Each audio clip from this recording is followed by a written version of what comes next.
Boa noite, irmãos. A graça e a paz do nosso Senhor e Salvador Jesus Cristo seja com toda a igreja.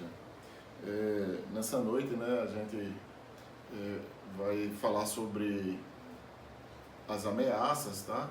Essas ameaças que chegam para o povo de Deus, que isso não acontece só agora, né, mas nós vamos precisar compreender que em toda a história do povo de Deus, desde que ele chamou Abraão, que as lutas são constantes, né? Essas lutas, elas são externas e essas lutas também são internas na vida do homem.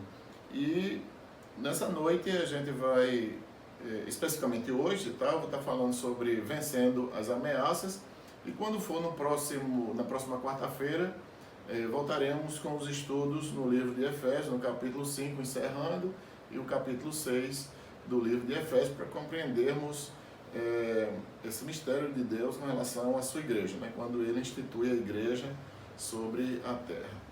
Então o texto está no livro de Juízes, no capítulo 4, vencendo as ameaças, que é o tema dessa noite, né? Desse dia 25 de março de 2020, e nessa quarta-feira, que a gente possa, como eu preguei domingo, né, possamos aprofundar os estudos da Palavra de Deus, para que a gente, nessa relação com o Senhor, sintamos mais paz no nosso coração, né? A gente sinta segurança na nossa vida espiritual e na nossa vida eclesiástica e também na nossa vida secular. Então o texto está em Juízes, no capítulo 4, que trata do momento dos juízes, tá? Que Deus levanta os juízes para, assim, cuidar do seu povo. Isso é um ato de misericórdia do Senhor, tá? E, especificamente aqui, Deus está chamando Débora. Então vamos ao texto. Juízes, capítulo 4, diz o seguinte: depois da morte de Eude, mais uma vez os israelitas fizeram o que o Senhor reprova. Assim o Senhor os entregou nas mãos de Jabim, rei de Canaã, e reinava em Hazor.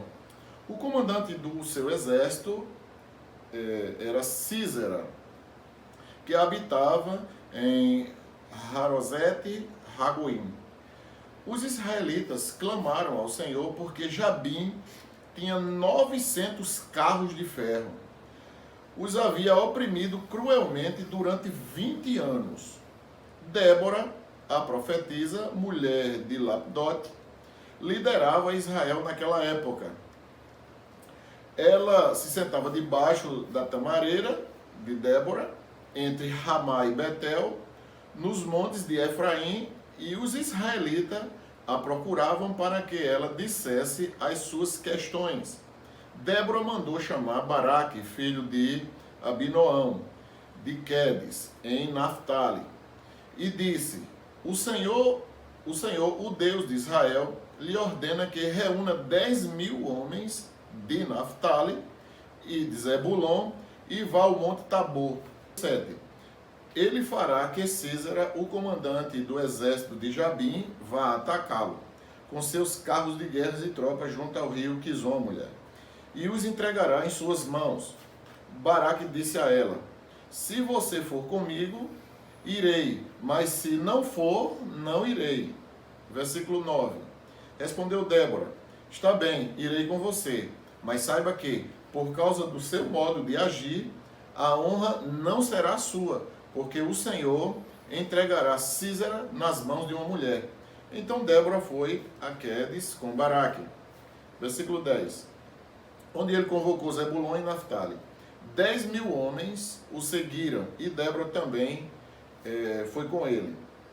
Ora, o queneu Éber se havia separado dos outros queneus, descendentes de Robabe, sogro de Moisés, e armou a sua tenda junto ao carvalho de Zaanim, perto de Quedes.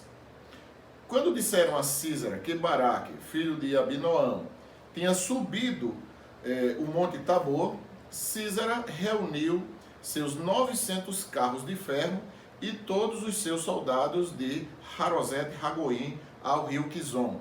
E Débora disse também a Baraque: vá, este é o dia em que o Senhor entregou Sísera em suas mãos. O Senhor está indo à sua frente. Então Baraque desceu o monte Tabor, seguido por 10.000 homens. Diante do avanço de Baraque, o Senhor, pela espada, derrotou Sísera e todos os seus carros de guerra e o seu exército. E Sísera desceu do seu carro e fugiu a pé. Baraque perseguiu os carros de guerra e o exército até Harosete-Ragoim. Todo o exército de Sísera caiu ao fio da espada. Não sobrou um só homem.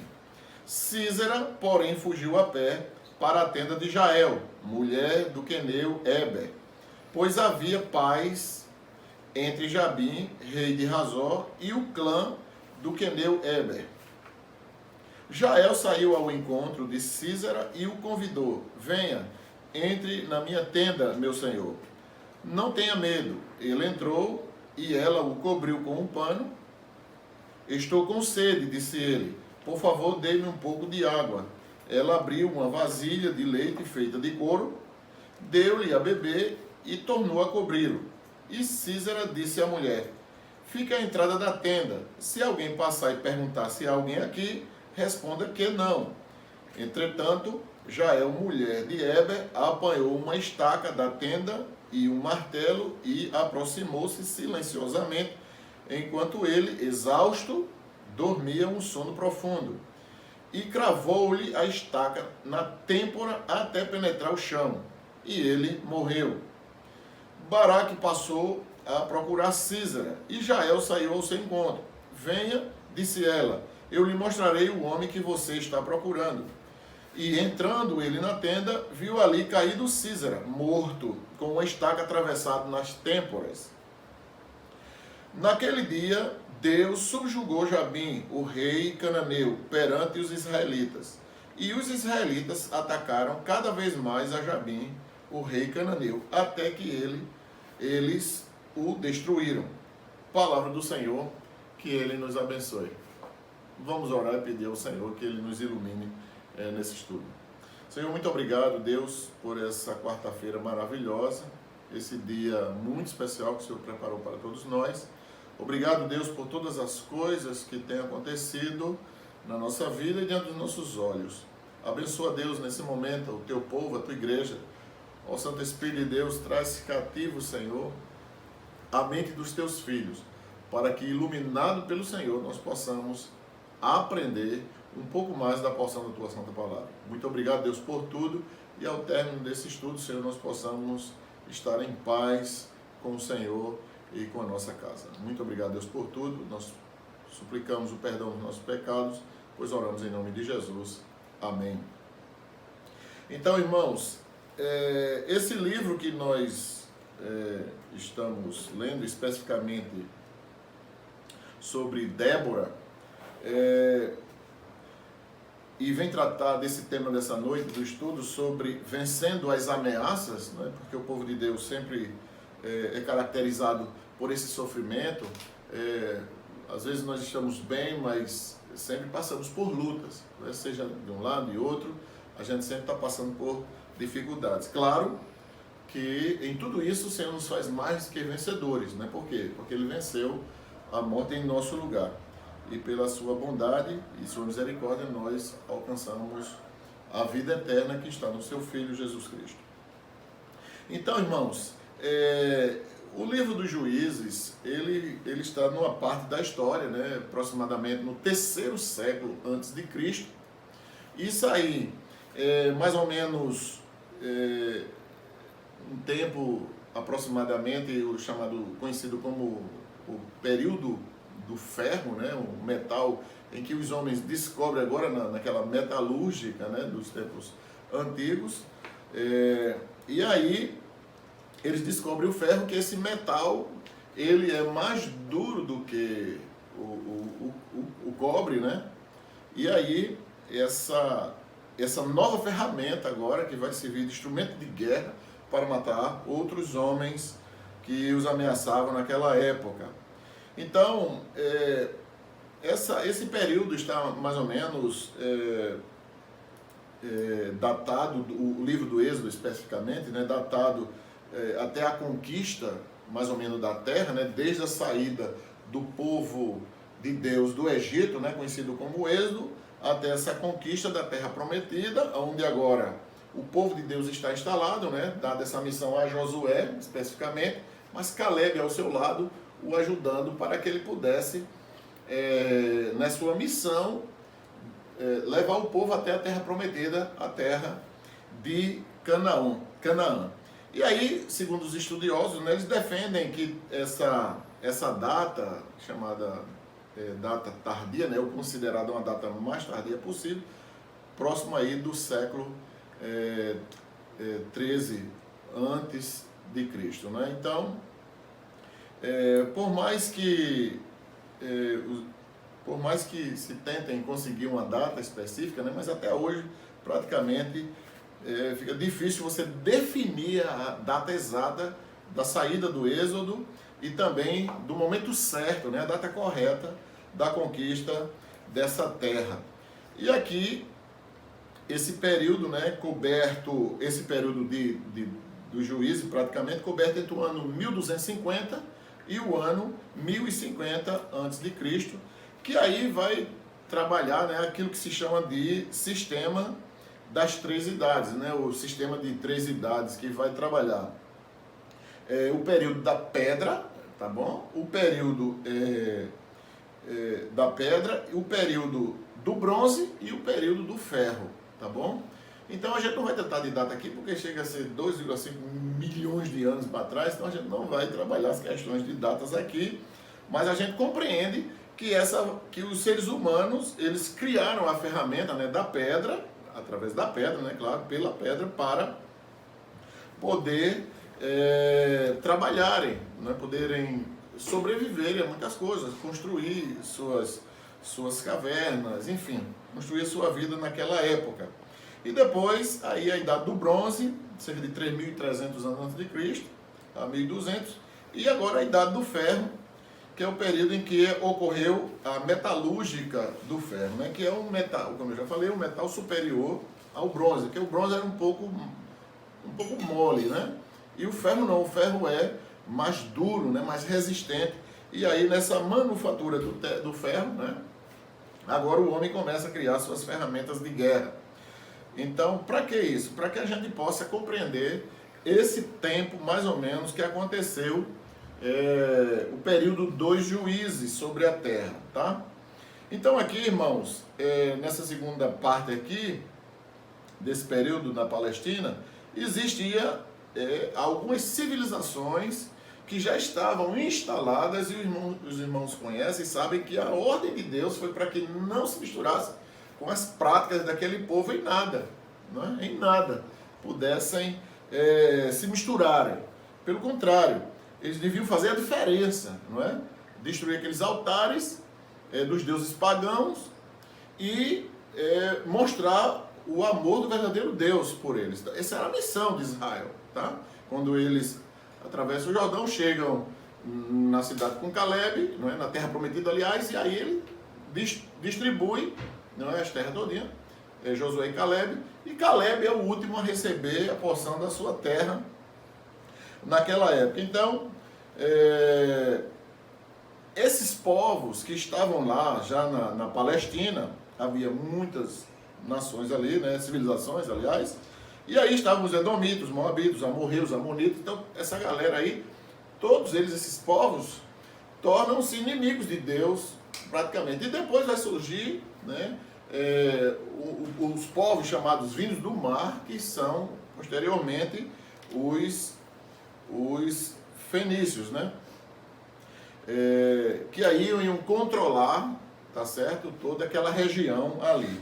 E claro que os fenícios se tornaram, né, um dos maiores navegadores, que foi um dos inimigos, um dos últimos inimigos de Roma, porque Roma dominou a Grécia, dominou todo aquele império grego, mas faltava dominar o mar Mediterrâneo.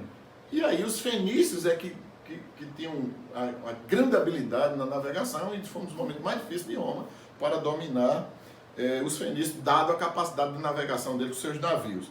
Mas acaba Roma dominando o mar Mediterrâneo ali. E aqui, irmãos, esses povos vindos do mar, também conhecidos como um dos grandes inimigos de Deus, que vão se tornar chamados, como nós conhecemos, de os filisteus, não é? E aí que esses filisteus eles se tornam um dos inimigos mais ferrenhos, né? Que mais dificultaram o povo de Deus. E aí nós vamos nos lembrar do gigante Golias, né? Que era um filisteu. E aqui, qual é o motivo dessa ameaça? Não é? Que motivo é esse que levou essa ameaça agora ao povo de Deus? Que quando Baraque chega para Débora, então ele pede a ela para que ela pudesse acompanhá-lo, não é? Nessa luta. Ela traz todo o recado de Deus para ele, mas ele toma uma decisão que só vai enfrentar esses inimigos se ela for com ele, tá bom? Então, que motivo é esse? Para que a gente possa saber essa ameaça que ali afligiu o povo de Deus naquela época. Então, nós vamos ver aí, você vai abrir sua Bíblia no capítulo 2, do versículo 1 ao versículo do 1 ao 2, e vocês vão perceber agora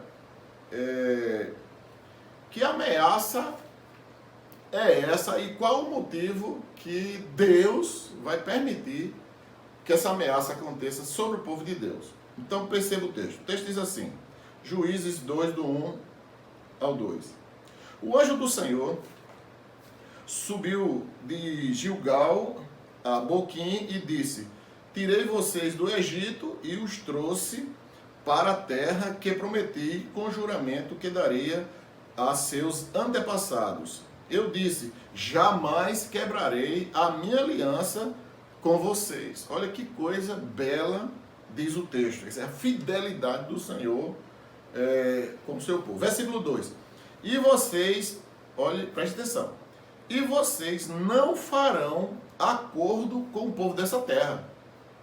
É uma ordem, é um pacto.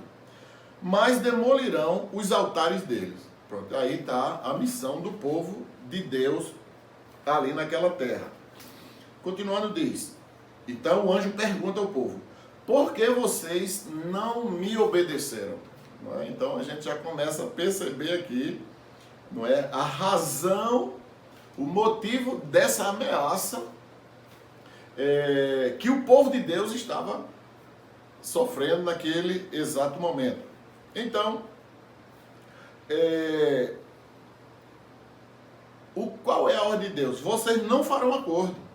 O texto diz isso. Vocês não farão acordo com esse povo. Então, ou seja, o acordo é uma aliança, sempre contínua e contém, nesse caso aqui, as condições, não é? Que é a responsabilidade de Israel, delineada no versículo 2, que eles tinham que derrubar os altares daqueles deuses, não é? Para mostrar o poder de Deus. Então, vocês se lembram que quando aqueles dois espias, né, chegam em Jericó, vocês veem o medo que Jericó, o horror que tocou naquela cidade fortificada e que veio abaixo seguida com ameaça de 2 homens apenas. Eles souberam que tinham 2 homens ali apenas, do povo de Deus, o terror que aconteceu dentro daquela cidade. Procuraram aqueles homens, mas aí Raabe os protege, né? E Deus a livra depois, trazendo Raabe para o povo de Deus, para integrar-se ao povo de Deus, que Jesus Cristo, né, lá na frente, através de Maria, ela vai, Jesus, através, claro, também de José, especificamente, né, de José, porque José é da tribo de Judá, da linhagem da tribo de Judá, e aí Jesus vai ser descendente de Raabe. Olha que coisa espetacular. Ou seja, aquilo, né, que o Senhor, ele é o Senhor da história, ele que faz a minha história, que faz a sua história, não é? Ele que tem tudo nas mãos, não é? Nós, quando não temos a Cristo, né, o ser humano, aliás, quando não tem a Cristo, ele não consegue compreender esse amor de Deus e nem consegue atribuir a Deus esse poder qual ele tem, não é? Então, irmãos, O relacionamento de aliança com os cananeus, ele incluía a aceitação dos deuses. Se eles fizessem a aliança, eles tinham que aceitar os deuses dele. Claro, isso é evidente, né? Então Deus tinha dito que não, mas se eles fizessem a aliança, eles iam aceitar os deuses deles, né? Não só isso, mas suas práticas agrícolas, ou seja, as práticas cerimoniais desses deuses. Então o povo de Deus ia estar inserido nesse contexto, e Deus disse que não, que não. Do mesmo jeito é hoje, nós não podemos de maneira alguma nos envolvermos com as práticas pagãs dos dias de hoje, né? Com pessoa alguma, com ninguém. Por isso que a ordem de Deus, quando um jovem crente ou uma jovem crente vai casar, casa no Senhor. E quando um homem ou uma mulher morre, né? E ali fica o viúvo ou a viúva, a ordem de Deus é que case de novo, né? Case de novo, que ele não está sujeito àquela pessoa, porque já morreu, ele está livre, tá bom? Então, se a pessoa se sente segura para casar, case, mas case no Senhor. Olha aí a ordem de Deus, né? Para que não haja novamente, não é, um julgo desigual, né? Um crente casando com um incrédulo. Não vai dar certo nunca isso, tá bom? Então, isso precisa estar muito inculcado na mente do crente para que ele possa viver a sua vida espiritual normal. Então aqui trazem também essa aceitação dos padrões morais desses povos, não é? Como é que vive? Porque a ética, não é? Existe a moral e a ética, tá bom? Então, a moral é a lei e a ética são as práticas, tá certo?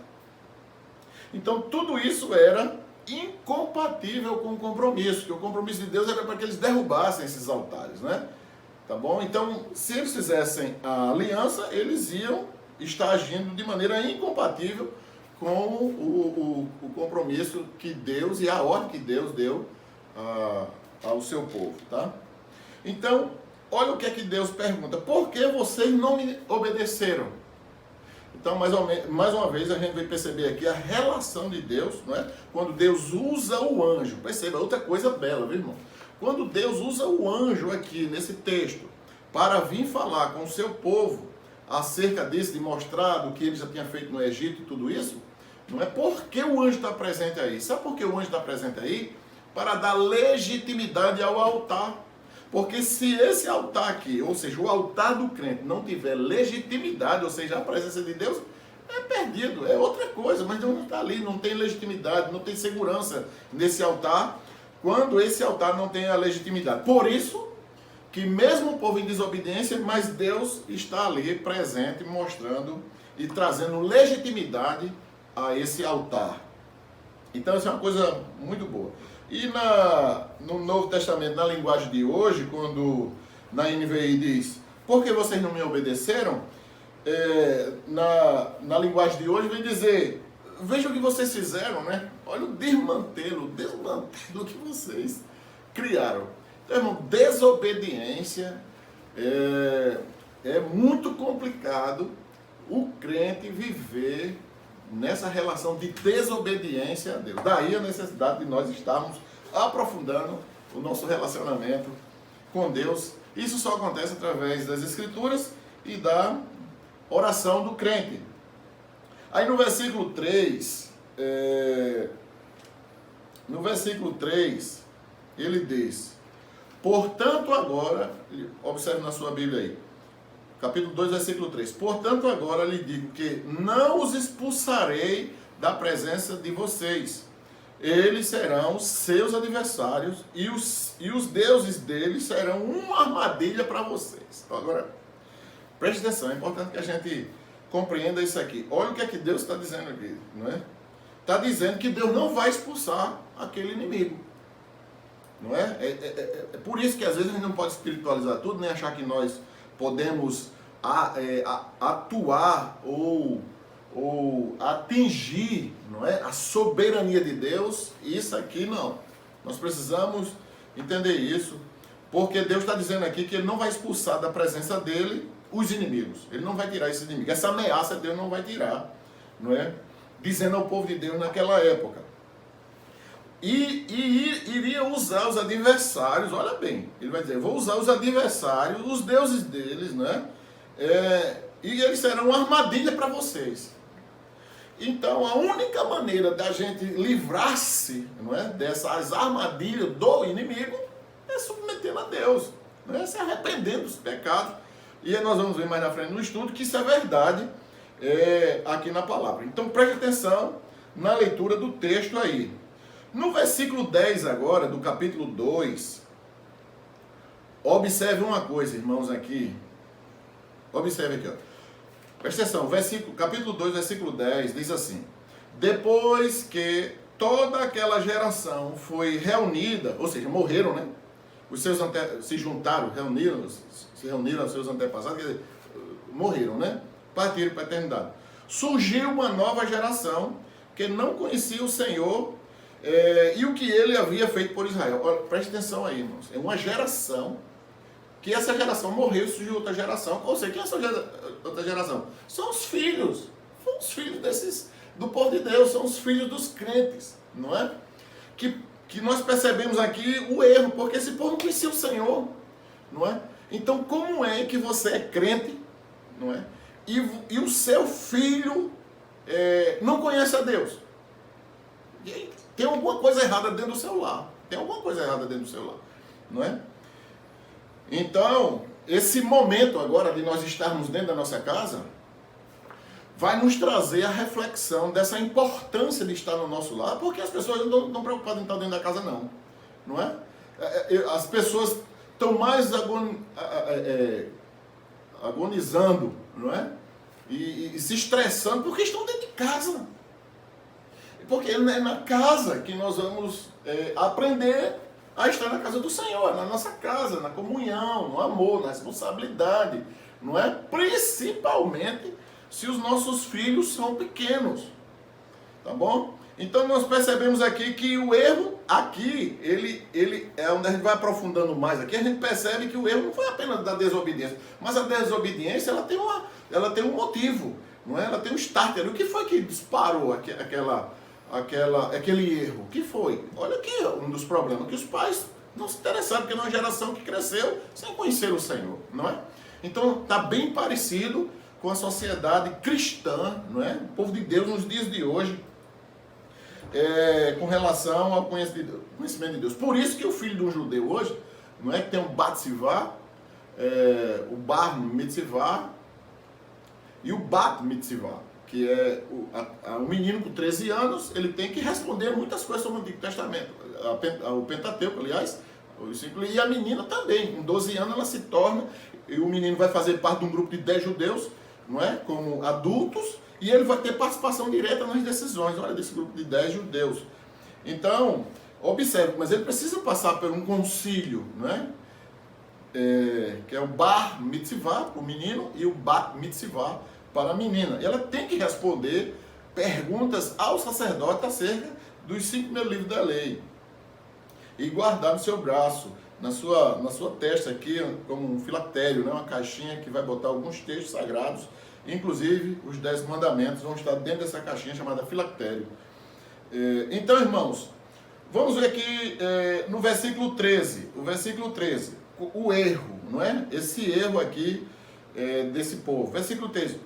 Primeiro, abandonaram o Senhor e prestaram culto a Baal e aos postes sagrados, não é? Ou seja, aquelas árvores. Que loucura, não é? A que ponto o homem sem Deus ele vai fazer? E a desobediência que pesa, porque não é apenas assim, eu sou crente e estou em desobediência a Deus, pronto. Não é só isso não que vem, né? Coisas pequenas, né?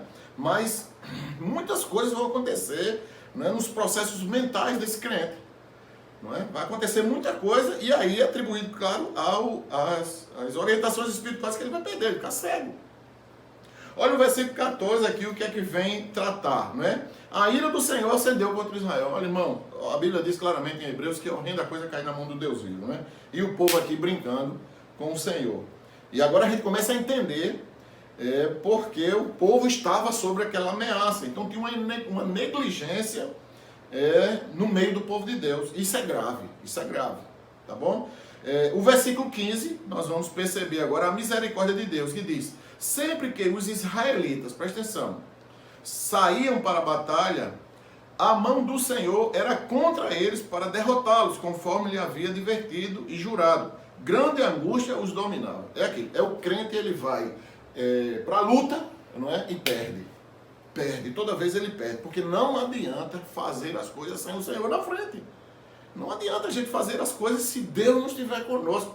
Não é? É por isso que Moisés disse: Senhor, se o Senhor não for comigo, né, nesse deserto, se o Senhor não entrar comigo aqui, não vai dar certo. Claro que não vai dar certo. Mas para onde no deserto? Não tinha GPS ali dentro. Não é, irmãos? Então nós vamos ver agora o versículo 16.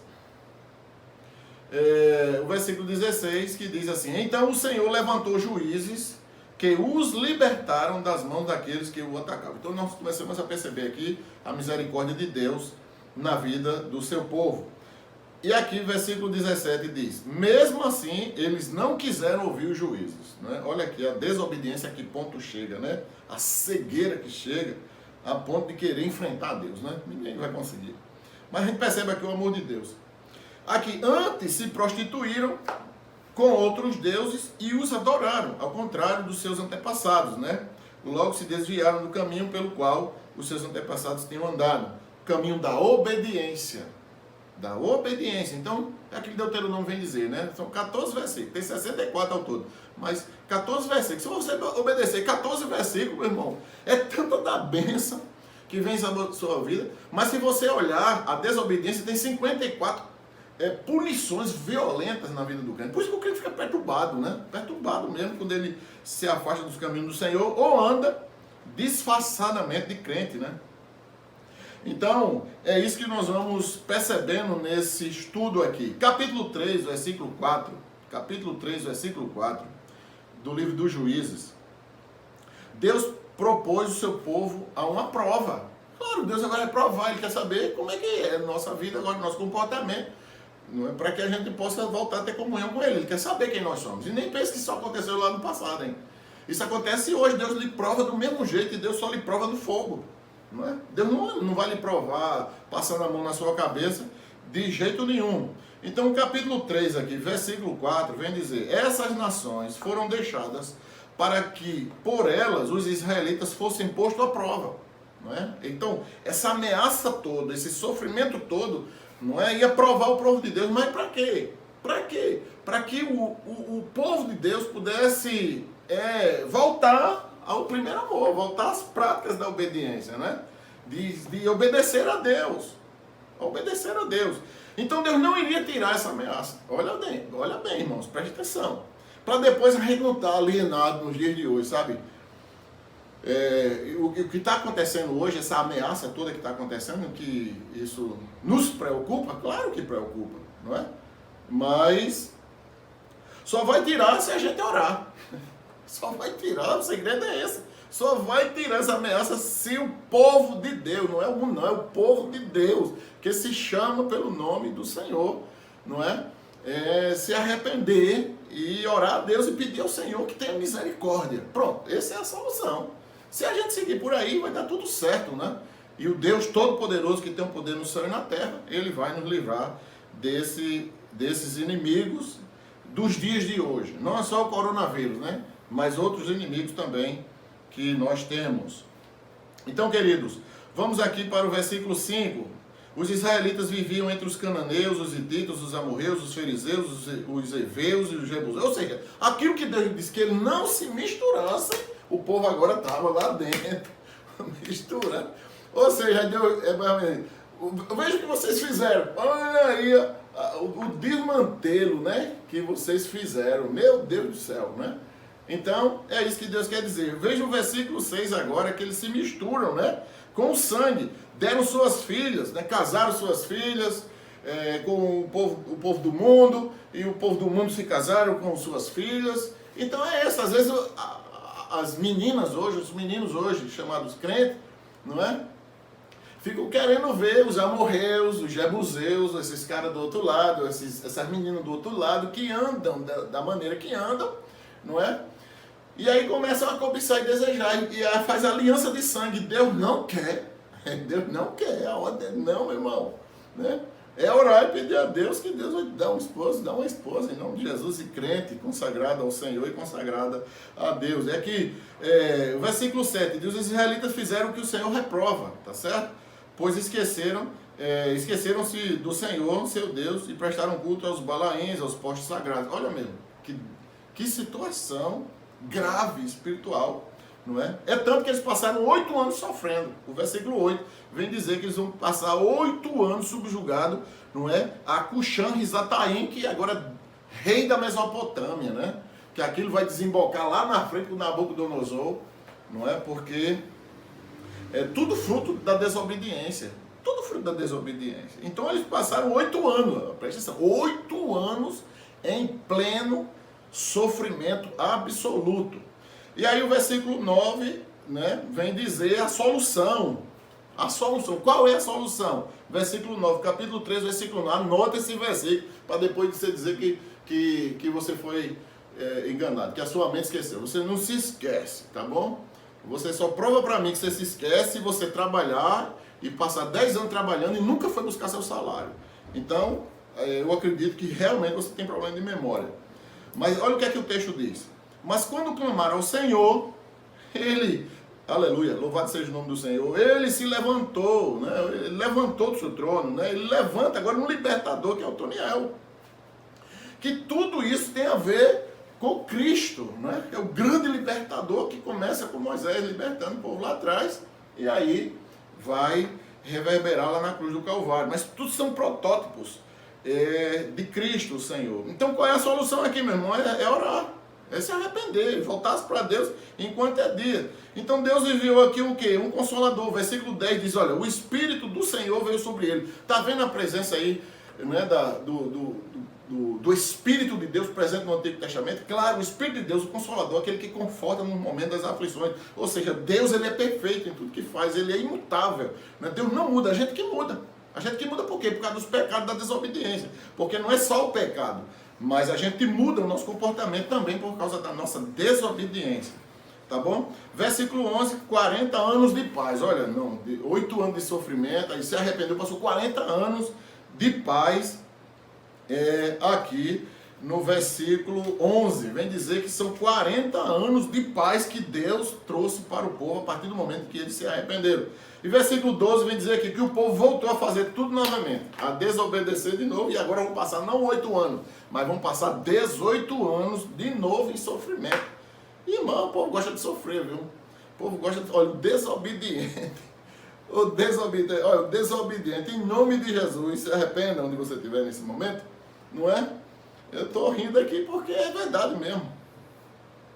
Tá bom? Não tem futuro nenhum para um crente desobediente. Então, novamente, os israelitas, no versículo 15, porque, olha, sofre na pele. Quando o cara começa a sofrer na pele, não é? Então ele pede logo misericórdia de Deus. Versículo 15 diz, novamente os israelitas clamaram ao Senhor, Senhor, tenha misericórdia de mim. Por que busca o Senhor, irmão? Sabe por quê? Porque Deus é a solução para a nossa vida. Deus é tudo pra gente, né? Porque eu quero ir para o céu. Porque você quer ir para o céu. Sabe por que você e eu queremos ir para o céu? Porque o nosso Deus está lá, não é? Nosso Deus está lá no trono. Tem pessoas que querem ficar por aqui. Eu não quero não, eu quero ir para o céu, não é? Como você também. E eu obedeço ao pastor, hein? Pense no céu. Porque se você ficar aqui na terra, olhe, só Jesus na sua vida. Novamente o povo desobedece a Deus. E agora o versículo 30... vai dizer a quantidade de tempo que eles vão sofrer agora. Naquele dia, Moabe foi subjugado por Israel e a terra teve paz durante agora, por causa, porque eles clamaram, aliás, né, no versículo 15, eles clamaram, se arrependeram. Então agora eles vão passar 80 anos de paz. Perceba que eles passam 8 anos e agora eles têm 40 anos, perceba, 8 anos, eles têm 40 anos de paz. Aí eles desobedecem, passam 18 anos sofrendo, e quando eles se arrependem, passam 80 anos de paz. Olha que a matemática de Deus, não é diferente da matemática dos homens, não é? Agora, irmãos, eu quero dizer a você que mesmo esses 8 anos comparado aos 40 anos, olha, 1 ano de sofrimento, a gente nem começou ainda esse sofrimento, o Brasil já está pagando um preço alto, né? Muitas pessoas já estão morrendo, Mas 6 meses, a previsão é 6 meses. A gente fica pensando, meu Deus, passar 6 meses em casa, meu Deus, vai faltar dinheiro, vai faltar comida, vai faltar não sei o quê, não é? Isso realmente preocupa. Por isso que nós precisamos orar ao Senhor, porque aqueles que esperam no Senhor alcançarão a sua glória, né? E Deus não deixará os seus filhos não ter o que comer, faltar o pão para ele. Então o capítulo 4, aí a gente chega no capítulo 4 agora, sobre a história sendo descrita novamente, né? Os israelitas, capítulo 4,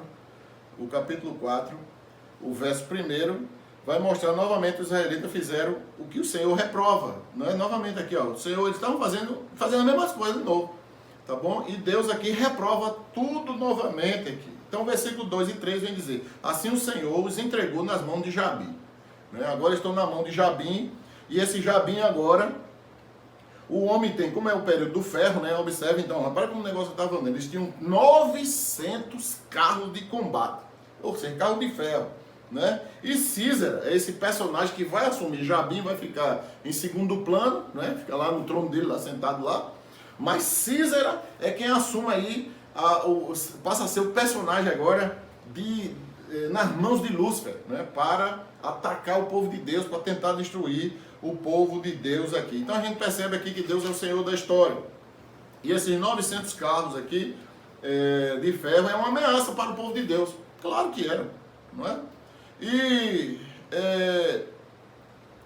aqui, quem é que vai surgir? Quem vai ser agora esse libertador agora? Deus levanta Débora, a mulher, não é? Que era profetisa. Essa mulher, Débora, é casada com Lapidote, né? Mas Lapidote aqui parece que as mulheres naquela época parece que dominavam o negócio, né? E Lapidote só aparece aqui citado como esposo dela, mas ela era uma mulher casada, era profetisa e era muito corajosa essa mulher, né? E bem-aventurada essas mulheres, e eu quero parabenizar todas as mulheres, porque pense num ser humano extraordinário, é a mulher, não é? Eu sempre bato palma para as mulheres porque são seres humanos extraordinários. Então, irmãos, aqui prova claramente que Deus levanta um grupo de juízes, né, que são 14 juízes, Otoniel, Eude, Sangar, Débora, Gideão, Tolá, Jair, Jefté, Ibsã, Elon, Abdon, Sansão, Eli e Samuel. Tá bom? Que Samuel passa a ser um juiz e um profeta ao mesmo tempo. Então aqui, irmãos, Baraque, que é o comandante do exército, né, ele vai para a batalha, tá bom? Mas ele vai só se Débora for. E aí são 10 mil homens, olha a ordem de Deus, 10 mil homens. Só que 10 mil homens, irmãos, era fichinha para o exército de Jabim, não é? Para o exército comandado por Císera. Então, mas Deus não escolhe as coisas loucas para confundir as sábias, não é? Ele não escolhe as coisas fracas para confundir as fortes, não é? Então Deus é o mesmo, ele não muda, A gente é que muda quando a gente desobedece e resolve, né? Toma a decisão de desobedecer, né? Não adianta dizer que Santo Antônio enganou, Santo Antônio não engana ninguém, não é? Nós é que tomamos as decisões nos nossos erros, de traçar caminhos errados para a nossa vida. Então outra mulher surge na história, né? Parece que as mulheres naquela época, né, comandavam o negócio, que é Jael, é outra mulher da história, que Jael vai surgir, que foi citado na minha leitura aqui, a gente leu sobre Jael. Já era uma mulher também casada com Éber, né, o queneu, que tinha aliança com a família de Moisés aí. E aí era uma mulher, né, nômade, e que era acostumada repara a história, viu? Deus montando a história. Então, já é uma mulher que instala a tenda. Naquela época, as mulheres eram quem montavam as tendas. Vê bem, irmãos. Os homens iam trabalhar, buscar a comida e guerrear também. E as mulheres é quem arrumava a casa toda, como é até hoje, né? Como é, a mulher é que... por isso que eu digo, quando a mulher, ela é sábia, não é? Quando o homem sai do seu trabalho, meu irmão, ela já bota um gancho no pescoço dele e traz ele para dentro de casa na maior tranquilidade do mundo. Agora você sabe, né? Agora a doida não, a doida do trabalho, ela já bota ele para mais longe ainda. Mas a mulher sábia, ela traz o bichão pendurado assim, como aqueles pratos que traz os navios, pesadão, enorme, e eles trazem e acalma o bichão ali, não pode. Então a mulher sábia edifica a sua casa. Então essa mulher já era uma mulher máquina, não é? Ela é acostumada a montar tenda, aquela estaca desse tamanho assim, bem trabalhada, no instante montava a tenda toda, puxava pano para cá, pano para lá, esticava corda para aqui, para lá, e a tenda toda era montada. E ela tinha experiência em bater estaca, pá, pá, pá, né? Aquelas estacas com aquele martelo, pá, pá, no instante ela era uma mulher treinada para isso. Observe que o negócio acontecendo do outro lado. Mas Deus é o Senhor da história. Nos dias da batalha choveu muito, e aí começamos a ver que Baal era o Deus das tempestades, mas o nosso Deus tem esse título. Esse título que Deus, o Senhor da tempestade, o Senhor que anda nas tempestades, é o nosso Deus, não é? Baal aqui não é nada, tá certo? Mas o povo acreditava, esses pagãos todos aqui acreditavam onde o povo estava inserido, misturado com esses pagãos aí. E aí o Salmo 18, versículo 9 ao 15 vai dizer que Deus é quem é o Senhor da tempestade. Deus é quem manda em tudo, e quem faz chover e faz fazer sol, né? Então o que é que Deus faz?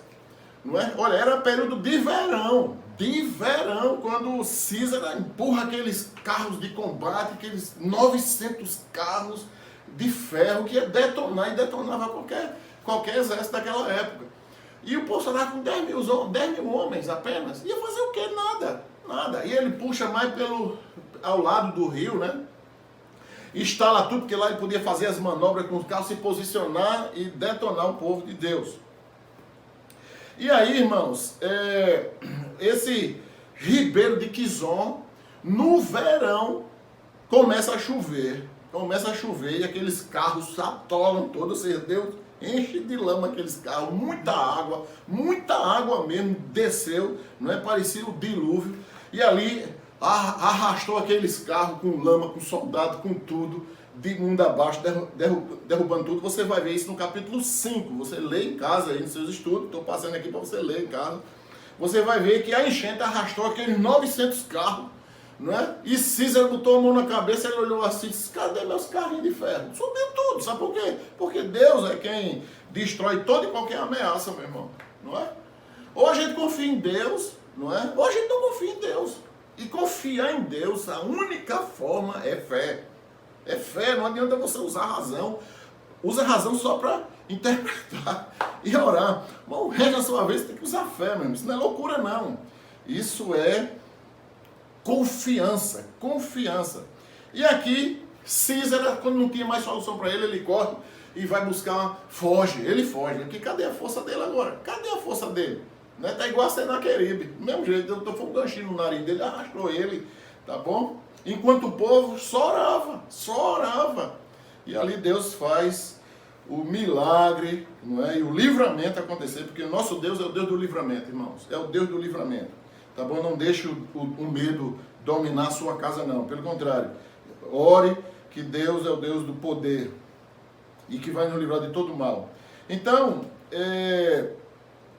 Císara chega lá na tenda, né? Encontra na tenda, porque Jael montou bem pertinho lá, né? No local lá que dava passagem, e acabou Císara chegando lá e pediu descanso, e disse a ela deu cuscuzinho pro bichinho, deu comer para ele, deu água, deu tudo. Ele estava muito exausto, né? Tenso, aquela coisa toda da guerra não é fácil. Quando o bichão deitou, dormiu, ela cobriu ele, mas só que ela era especialista, não é? Em botar estaca ali, né? Vou chamar ela, ou treinar as pessoas para pegar vampiro, né? O vampiro assim, tá no meio do peito dele, meter estaca, a mulher aí, estaca no peito do vampiro para matar. Então, quando ele estava dormindo, ela pegou uma estacazinha bem pequenininha assim, ó, afiada a ponta, e de uma cacetada, duas cacetas, três, a estaca entrou aqui na têmpora. A têmpora, essa parte aqui, ó, que minha mãe chamava de fonte. Meu filho, tenha cuidado, né? Quando o menino dá murro em você, brigando na rua, não deixa ele bater na sua fonte. Mamãe dizia que era a fonte, não é a fonte da vida, né? Se bater aqui, quebra tudo. E ela botou aqui a pontinha da estaca, deu duas cipoadas que atravessou de um lado para o outro, assim, ficou cravado no chão, aquele inimigo terrível de Deus, que cheio das suas ameaças com esses 9 carros, confiando nas coisas daqui da terra, não é? Se deu muito mal na sua vida. Então, irmãos, aqui nós percebemos a ação de Deus, não é? Nós podemos afirmar aqui que Débora, ela vem dizer que Deus é quem luta por Israel, é o que ela vem dizer, não é? Em Juízes 5,13, ela vem dizer que Deus é quem luta por Israel, não é? O mesmo que aconteceu com Josafá, Deus aqui defendeu Josafá na ameaça ali dos moabitas naquela época. Quando Josafá acorda no dia para atacar os moabitas, quando ele acorda, está todo mundo morto lá embaixo, porque Deus liberou um anjo e matou aqueles inimigos do povo de Deus, né? E aqui a gente vê aqui que a situação daquilo que é suposto como inferioridade. Então, o número de soldados inferior, não é? Inferior ao soldado de Jabim. Outra coisa, a inferioridade bélica. Qual era a arma que o povo de Deus tinha? Só espada. Para 900 carros e não sei quantos mil homens armados, não é? Os cananeus tinham carros de ferro para combater contra o povo de Deus. Israel não tinha como vencer a batalha, irmãos. Israel não tinha como vencer, não é? Aquela batalha confiando apenas em seus soldados, né? Mas eles confiaram no Deus Todo-Poderoso que nos livrou. E é o Deus que vai nos livrar também dessa ameaça agora, em nome de Jesus. Então a gente vê aqui, qual é o agir de Deus? O agir de Deus, que a tempestade não foi coincidência, a tempestade, né? Foi providência de Deus, porque ali estava no verão, e chuva de verão é aqueles pinguinhos que caem, aquele cheiro gostoso da terra molhada, não é? Mas chover torrencialmente nesse lugar, no verão não. Então aqui não tem coincidência não, mas tem a providência do Deus Todo-Poderoso, né? Então espere pela providência de Deus. Não era tempo, irmãos, de chuva naquele lugar. E Deus fez chover, atolar aqueles carros todinhos, engolir aqueles carros com lama, com água, com tudo. E parece aquela vivência novamente ali, quando o povo está atravessando o Mar Vermelho a pés enxutos, e quando os soldados entram atrás, morre todo mundo ali, engolido pela água do Mar Vermelho. Não é? Os carros todos atolados ali. Por quê? Porque Deus mandou chuva. Ele é que é o Senhor de tudo. Mano. Se Deus mandar curar amanhã, esse vírus vai bater no inferno de cabeça para baixo. Não é? Mas nós vamos esperar pelo Senhor. E Deus é que age. E o bom é isso. Presta atenção. O bom, irmãos, o bom dessa relação com Deus é nós sabermos que Ele vai agir. Ele vai agir, não tem como ele não agir, meu irmão, não é? E mesmo que ele não haja, mesmo assim nós vamos continuar adorando o Senhor. Mas a grande beleza aqui nessa relação com Deus é essa alegria que vem no coração, em saber que Deus vai nos socorrer, em nome de Jesus Cristo, não é? Então os cananeus aqui morreram tudo aqui, soterrado, né? Tudo desmantelado, tudo aqui. E o Senhor faz aqui o seu caminho na tempestade, não é? O seu caminho na tempestade. Então Císara encontra aqui a morte, não é? Ele encontrou a morte, dormindo com o inimigo. O bichinho chegou lá e achou que tinha algum pacto ainda com essa família, não é? De Éber, pelo contrário, né? A família de Éber tinha uma ligação muito grande com o povo de Israel, um pacto muito grande. Então Jael aqui não colocou a sua tenda naquele lugar, presta atenção, Jael não colocou aquela tenda naquele lugar por acaso. Não colocou por acaso. Deus é o Senhor da história. Nem pense que o que você está fazendo na sua casa, orando, lendo a Bíblia, estudando, cantando, né? Como eu, particularmente, comecei a pegar o violão, meu violão estava cheio de teia de aranha. Tem um bichinho aí, comecei a cantar nesse fim de semana, já estou cantando uma música aqui. Então, vai acontecer alguma coisa, claro. Uma delas é olhar para dentro da nossa casa, não é? Segundo é o aumento dessa relação com Deus. Então, irmãos, outro ponto aqui é que Débora reconhece a intervenção de Deus, né? Por isso ela chama todos os crentes, não é, a cantar louvores ao Senhor. Então aqui caminhando para o final do estudo, não é? Qual é o desafio de hoje? É igual os israelitas lá de trás, é a mesma coisa, não tem diferença nenhuma, não é? Qual é os carros de ferro que a gente está temendo hoje? Quais são as ameaças que a gente está temendo? Quem é nosso inimigo hoje? Do povo de Deus, não é?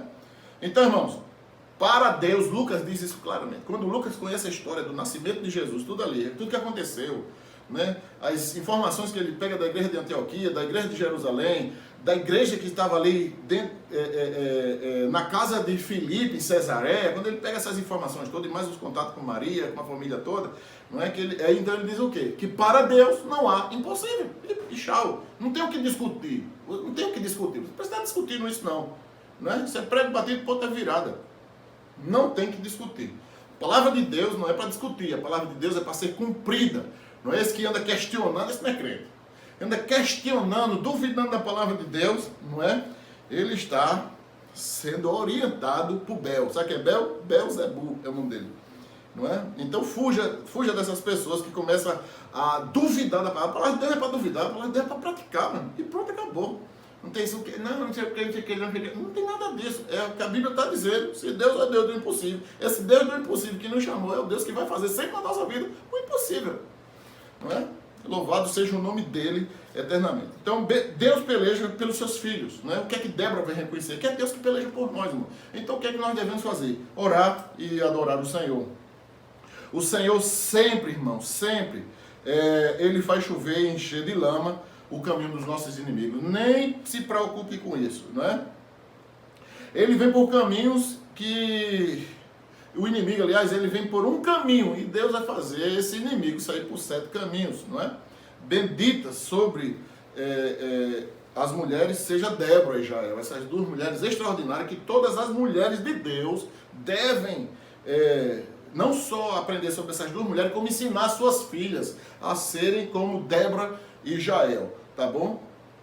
Concluindo, Deus botou o inimigo nas mãos, né? Nas suas mãos, Deus botou o inimigo